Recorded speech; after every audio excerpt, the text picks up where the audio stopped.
اگر آپ سے سوال کیا جائے کہ دنیا کے زیادہ تر لوگ کہاں رہتے ہیں تو آپ کا ذہن طرح طرح کے مقامات میں ڈھونڈنے لگتا ہے اور آپ سوچتے رہتے ہیں کہ آخر دنیا کے زیادہ تر لوگ کس مقام پہ رہتے ہیں۔ تو میں آپ کو بتاتا ہوں، دنیا کے زیادہ تر لوگ کمفرٹ زون میں رہتے ہیں، یعنی کہ تن آسانی کے ماحول میں۔ یہ ایک ایسی نفسیاتی حالت ہے جس میں انسان اپنے آپ کو سہولت میں اور تحفظ میں محسوس کرتا ہے، لیکن یہ ایک منفی چیز ہے، اس کو مثبت معنوں میں قطعاً نہ لے۔ اور وہ ہر اس محنت اور مشقت والے کام سے بچتا ہے جس میں پسینہ اور خون بہنے کا اندیشہ ہو۔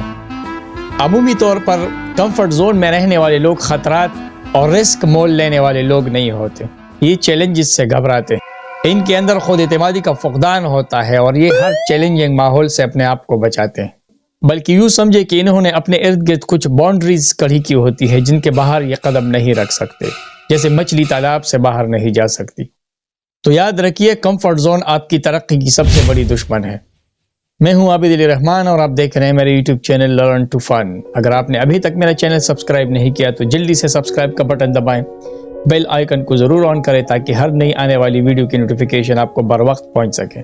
تو آج کی اس قیمتی ویڈیو میں آپ کو بتاؤں گا کہ کمفرٹ زون کیا ہے، اس سے کیسے نکلا جا سکتا ہے اور وہ کون کون سے مراحل ہیں جن سے ہم گزر کر اپنے آپ کو کمفرٹ زون سے باہر محسوس کرتے ہیں۔ تو میرے ساتھ رہیے، ویڈیو کو سکپ مت کیجیے، آخر تک دیکھیے، اس میں آپ کا بہت فائدہ ہے۔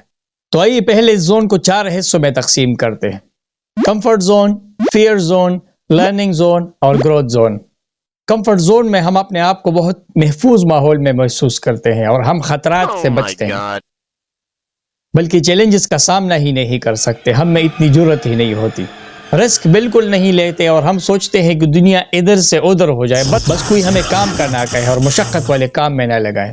یہ اس حد تک خطرناک ہے کہ کمفرٹ زون میں ہم بہت سارے رشتوں کو بھی نظر انداز کرتے ہیں اور آخر میں ان سے ہاتھ دھو بیٹھتے ہیں۔ اس کا نقصان یہ ہے کہ آپ کی ذاتی ترقی یعنی پرسنل گروتھ ایک سڑا ہوا تالاب بن جاتی ہے اور آپ اس مچھلی کی مانند ہوتے ہیں جسے اگر تالاب سے باہر نکال لے تو تڑپ تڑپ کر جان دے دے گی۔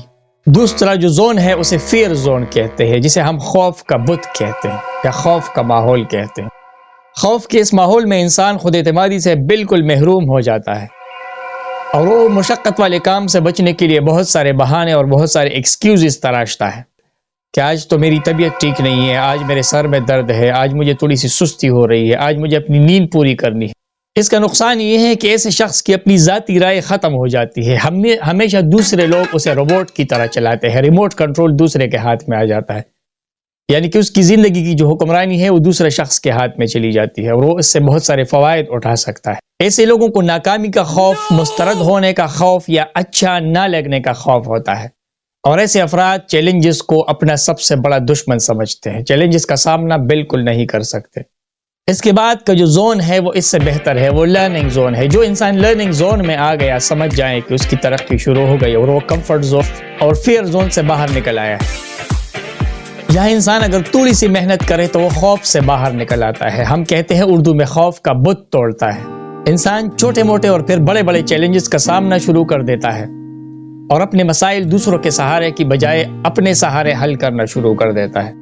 ایسے لوگ نئے ایکسپیریمنٹس اور نئے تجربات کرنے سے گھبرانا چھوڑ دیتے ہیں اور نئی مہارتیں اور سکلز ڈیولپ کرنے یا سیکھنے یا تخلیق کرنے سے بالکل نہیں گھبراتے۔ تو جس انسان میں یہ خوبی آ گئی تو سمجھ جائیں کہ وہ کمفرٹ زون سے باہر نکل آیا ہے۔ اب چونکہ آپ لرننگ زون میں آ ہی گئے ہیں تو آپ کا جو اگلا قدم ہے وہ گروتھ زون کی طرف ہے، یعنی کہ آپ کی ترقی کا سفر شروع ہونے والا ہے یہاں سے۔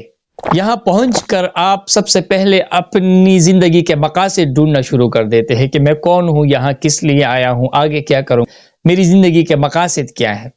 اور جو لوگ گروتھ زون میں آتے ہیں وہ بڑے بڑے خواب دیکھنا شروع کر دیتے ہیں اور ان خوابوں کی تکمیل میں پھر سفر شروع کرتے ہیں۔ ایسے لوگ اپنے لیے آبجیکٹیوز، گولز اور مقاصد سیٹ کرتے ہیں اور پھر ان مقاصد کو فتح کرنے کی کوشش میں لگ جاتے ہیں۔ پھر اللہ تعالیٰ ان کے لیے راستے آسان کرتا ہے اور آخرکار فتح ان کی مقدر بن جاتی ہے۔ اب حسب وعدہ میں آپ کو بتاؤں گا کہ کمفرٹ زون سے کیسے نکلیں گے اور فیئر زون سے کیسے نکلیں گے۔ جو لوگ واقعی میں سنجیدہ ہیں اور چاہتے ہیں کہ ہم کمفرٹ زون سے یا تن آسانی سے نکلیں تو ان کو چاہیے کہ پہلے چھوٹے چھوٹے سٹیپس لیں، چھوٹے چھوٹے قدموں سے شروع کریں، بڑا کام ابھی نہ کریں کیونکہ آپ کی بیماری ابھی گئی نہیں ہے، آپ نے صرف ابھی علاج دریافت کیا ہے۔ اگر آپ نے کوئی بڑا سٹیپ اٹھایا اور آپ کو نقصان ہوا تو آپ خدا نخواستہ دوبارہ کمفرٹ زون میں داخل ہو جائیں گے اور آپ سٹریس کا شکار ہو جائیں گے، ڈپریشن میں آ جائیں گے۔ دوسری نمبر پر وہ عقائد اور وہ سوچیں ختم کرے جنہوں نے آپ کو فیئر زون میں ڈالا ہے یا کمفرٹ زون میں ڈالا ہے. ان سے جلد از جلد نجات پانا ہوگا. تکالیف اور مشقت سے دوستی کرنی ہوگی.